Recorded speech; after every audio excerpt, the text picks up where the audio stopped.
All right, here with Nolan Siegel after the Big Machine Music City Grand Prix at Nashville. Nolan, this was an up and down day for the team. I believe you were the only finishing Arrow McLaren. You had a strong qualifying run. Yesterday was a bit tough after qualifying, and then you brought it home in 17th, I believe. What was your perspective out there? What did the race look like from inside your car?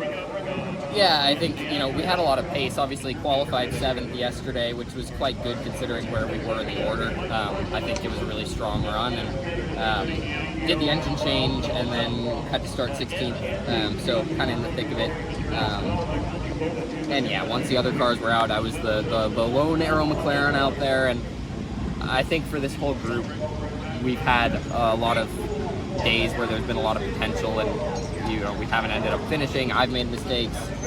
Other random stuff has happened. It's out of our control. We've just had bad luck, and I think it was really important to build some momentum for 2026. Do a race distance, have a clean day, a smooth day, and that's what we did. It's not the result we wanted, but I think next year, if our bad days can look like this, where it's still smooth, nothing goes wrong, all the stops were good, we just kind of did our thing. I intentionally didn't get super aggressive because people are out there crashing into each other, and I just wanted to stay clean and have a solid day. So that's the goal for 2026, is to keep the pace and just put more solid Sundays together.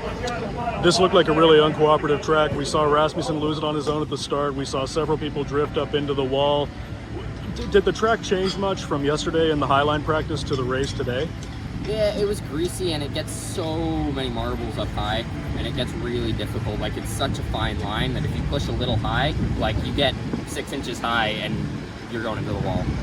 So it's just razor thin margins, and I think you saw some people get caught out by that. So that's why I say we just needed to have a smooth day today.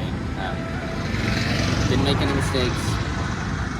It was a fine day, and again, if our bad days can look like this next year and our good days can be where, our pace really puts us, I think we'll be doing just fine.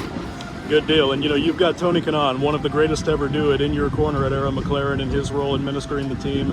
What do the conversations look like with Tony looking ahead to next season after getting your first full-time season in Papaya in the books?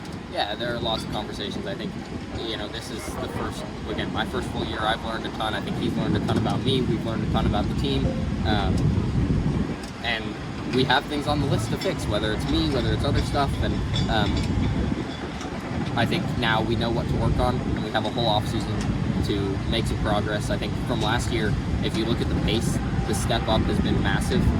We were just looking at it. I think we were 10th in oval qualifying overall this year, 12th or 11th in road course qualifying.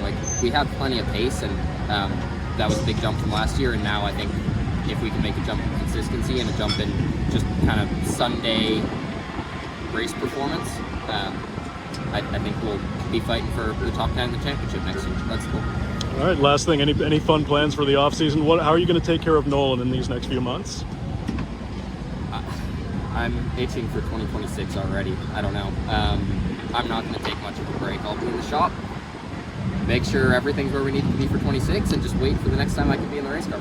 That's the spirit, Nolan. Thank you very much. Thanks. Tom Bowles from Frontstretch.com here in IndyCar land. Hope you just liked what you saw. Come back soon for more great racing videos. And if you really like us a lot, don't forget to click that subscribe button. Thanks for watching.